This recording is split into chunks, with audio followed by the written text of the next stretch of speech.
Bonjour, c'est Capucine et bienvenue dans cette vidéo. Donc, je vais vous parler de l'allaitement.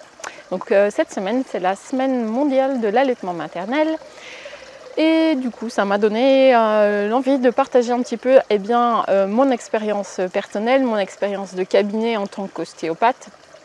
Et puis aussi, je vous parlerai un petit peu des réflexes archaïques qui sont liés avec l'allaitement maternel et puis aussi un petit peu, moi ce que j'avais envie aussi de partager, c'est un peu des fois les croyances qui sont autour de l'allaitement. Voilà, on va aborder un petit peu tous ces sujets et c'est parti. Donc tout d'abord, pour moi, il y a une chose qui est importante à comprendre, parce qu'on dit l'allaitement c'est naturel en fait, et donc forcément naturel, il y a souvent l'amalgame, ça doit être facile en fait. Et pour moi, il faut vraiment faire la différence. C'est pas parce que c'est naturel qu'en fait que c'est forcément tout va tout bien tout le temps en fait. Hein.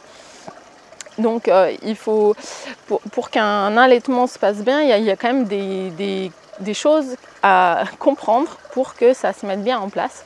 Et c'est comprendre la physiologie, comment ça marche en fait, un peu le mode d'emploi pour que ça marche bien. Donc on sait que l'allaitement maternel, il est lié aussi au taux hormonal que de la mère. Donc en fait, plus la mère a eu un accouchement physiologique, donc avec ses propres hormones, sans péridurale, et bien plus l'allaitement va se passer de façon optimale. Parce qu'elle aura elle-même un taux hormonal très important, donc la suite de l'allaitement et la montée de lait, tout ça va être lié aussi à ça. Ensuite, pour moi, ce qui est aussi important, c'est les réflexes archaïques qui vont jouer un grand rôle dans la mise en route de l'allaitement. Il y a une vingtaine de réflexes qui vont aider à la mise en place de l'allaitement. Donc, il y en a quelques-uns par exemple que vous connaissez, hein, peut-être l'enfant en fait il va faire comme ça, voilà, ça c'est un réflexe pour venir chercher le sein. La succion et la déglutition sont complètement réflexes au départ, c'est pas du mouvement volontaire, en fait l'enfant il n'a pas faim, c'est juste réflexe en fait, c'est dès qu'on va lui mettre quelque chose devant les lèvres, il va venir téter. Et ils ont étudié, ils se sont rendus compte que les enfants ils pouvaient très bien téter en sommeil léger. Parce que c'est réflexe en fait. Donc en sommeil léger, les réflexes sont toujours présents et donc l'enfant il peut téter. Donc les réflexes ils peuvent aider, mais ils peuvent aussi en fait ça dépend en fait. Par exemple, si vous venez appuyer la tête du bébé pour l'amener contre le sein, vous allez déclencher des réflexes et en fait l'enfant il va chercher à se remettre en arrière. Donc en fait il va pas venir chercher le sein, il va plutôt vous allez activer des réflexes en fait qui sont derrière et l'enfant il va pousser derrière. Et donc des fois on va dire le bébé il veut pas téter, il veut pas le sein, des fois il y a des enfants ils vont boxer le sein. Et en fait, c'est juste qu'on a stimulé sur des trucs qui ont déclenché des réflexes et qui ne vont pas favoriser la mise au sein. Donc, si vous voulez comprendre un peu mieux ces histoires de réflexes, vous pouvez chercher, ça s'appelle le biological nurturing, l'allaitement biologique. Naturel, on peut dire, voilà, et il y a des choses, des postures à connaître et deux trois bricoles, pas grand chose, mais moi depuis que j'ai découvert ça, je n'utilise que ça en cabinet. Après moi je fais ma séance d'ostéopathie sur le bébé s'il y a besoin, mais dans les soucis d'allaitement, je viens utiliser quasiment que ça.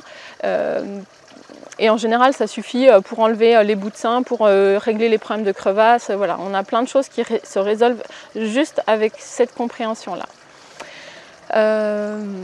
Voilà, et bien sûr, plus on est soutenu dans cette démarche, plus ça marche. Donc si bien sûr le conjoint, la belle-mère ou je sais pas qui dit ouais, tu devrais passer au biberon, blablabla, forcément ça va pas bien marcher. Et puis, une chose qui me semble aussi importante, c'est que l'allaitement, quand ça va pas, en fait on le sait assez, quoi. Quand il y a des soucis, ça va assez vite en fait, on le sait assez vite et il ne faut pas hésiter à demander de l'aide très vite en fait. Le premier jour, le deuxième jour, il faut vous appeler quelqu'un, vous avez la Let's League, vous avez des associations de soutien à l'allaitement. Nous on a une association qui s'appelle Coccinelle. Vous appelez des gens en fait, il faut pas. Dans les hôpitaux, il y a des conseillères en lactation qui ont vraiment l'habitude de soutenir les femmes. Donc et je trouve que plus ça va vite en fait de résoudre ces problèmes, et bien plus on a de chances que l'allaitement ça se passe bien, quoi. Voilà pour ce qui est un peu de la physiologie et des réflexes archaïques. Et puis donc moi je vous parle un petit peu de mon expérience d'allaitement, parce que je pense que si c'est en partageant qu'on apprend aussi à, voilà. Donc moi j'ai sur 2 enfants, je cumule presque 3 ans d'allaitement. Donc pour mon premier, je m'étais beaucoup renseignée sur l'accouchement physiologique, voilà, j'avais beaucoup lu de choses, mais l'allaitement, j'avais pas ouvert un livre. Pour moi, il n'y avait pas de questions à se poser, j'allais allaiter et je ne m'étais jamais posé plus de questions que ça. Et donc quand j'ai eu mon bébé, je ne me suis pas vraiment posé la question, je l'ai mis au sein. Parce qu'elles ont voulu m'appuyer sur le ventre pour expulser le placenta. La sage-femme m'a failli prendre une claque. Et donc j'ai dit non, on met le bébé au sein, ça va aider, ça produit de l'ocytocine et du coup ça va provoquer une contraction au niveau de l'utérus qui va aider à évacuer le placenta. Donc en fait je l'ai mis au sein, j'ai pris le bébé, je l'ai mis à côté du sein, il a tété et voilà, ça s'est lancé comme ça, j'ai vraiment eu aucun souci à ce niveau-là. Par contre, après, il y avait plein de trucs que je n'avais pas compris. Par exemple, les pics de croissance, je ne connaissais pas. Et pour moi, un bébé qui venait de téter, il ne pouvait pas avoir faim tout de suite. Donc les pics de croissance, c'est à certains moments où l'enfant, tout d'un coup, il a grandi et en fait, il faut plus de lait. Donc il va falloir qu'il tète beaucoup plus. Et ensuite, il faut 24-48 heures en fait pour que le sein il reproduise à nouveau une plus grande quantité de lait. Donc pendant 24-48 heures, l'enfant en fait il a plus faim et il réclame plus. Et c'est vraiment trompeur parce qu'en fait la sensation c'est que les seins sont vides, qu'il n'y a plus de lait et que le bébé il a faim. En fait on voit le bébé il a faim et du coup on peut passer voilà, une après-midi avec le bébé au sein. Mais une fois qu'on sait que ça existe et que c'est la physiologie, eh bien on se prend moins la tête en fait. Et on sait, ah oui, c'est un pic de croissance, pas d'inquiétude, demain, après-demain, c'est fini et il va à nouveau espacer les tétés, quoi. Donc déjà, j'avais pas cette notion-là. Donc pour moi, il y a des fois des allaitements qui vont s'arrêter juste sur ce problème-là, où les femmes elles vont dire j'ai plus de lait, le bébé a faim, voilà, on va mettre un biberon et c'est tout. Alors qu'en fait, il faut juste attendre un petit peu que la production se relance, en fait, se réaugmente en fait, parce que le bébé il a grandi et qu'il a besoin de plus. Ensuite, dans les erreurs que j'ai faites sur mon premier allaitement, c'est que j'ai voulu tout reprendre en fait. Je faisais du sport, j'ai repris le sport, le travail. En plus, je travaillais un peu loin, je tirais mon lait. Voilà, c'était un peu, on construisait une maison, voilà, il y avait tout en même temps. Et puis quand même au tire-lait, c'est quand même, voilà, moi je produisais moins. Il y a des femmes chez qui ça va vraiment bien avec le tire-lait, mais je pense que moi ça a dû quand même faire baisser un peu ma lactation. Et donc j'ai allaité jusqu'à 7 mois et puis j'ai arrêté à ce moment-là. Donc pour mon deuxième, je me suis dit on va adapter 2-3 petites choses et pour pouvoir être plus sereine sur l'allaitement. Déjà, j'ai repris à travailler tôt aussi, mais j'ai beaucoup moins travaillé. Je travaillais chez moi, donc j'ai mon cabinet qui est dans ma maison. Et je m'étais dit pour moi, vraiment, c'était... je veux plus voir un tire-lait en fait. C'est bon, j'avais eu ma dose, donc je m'étais dit plus de tire-lait. Donc j'avais vraiment tout organisé pour ne plus avoir à utiliser le tire-lait. Donc j'avais toujours le bébé avec moi, mais c'était ce qui me convenait.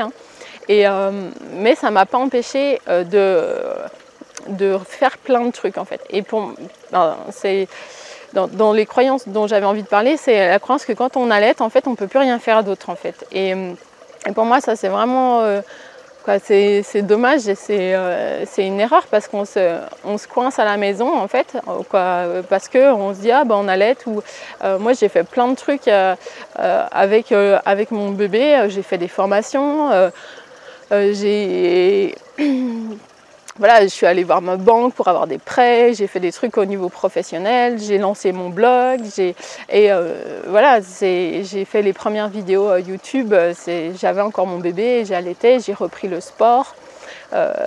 Mais voilà, tout j'ai fait différemment aussi, hein. J'ai repris beaucoup plus tranquille, mais j'ai dû reprendre la course à pied, il avait un mois à peu près, quelque chose comme ça, et voilà. Mais bon, voilà, après j'ai fait beaucoup de sport, je pense que tout le monde ne peut pas reprendre à un mois, mais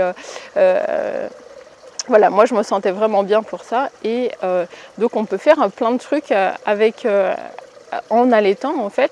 Et puis moi j'ai trouvé que plus ils sont petits, plus ils sont faciles aussi à transporter finalement. C'est quand ils commencent à avoir 6 mois, 10 mois, qui sont à 4 pattes, qui vont partout, et bien là ça peut être, par exemple pour faire une formation, je le ferai pas avec un bébé de 10 mois quoi, c'est un peu plus compliqué. Mais un bébé de 2 mois, c'est cool quoi.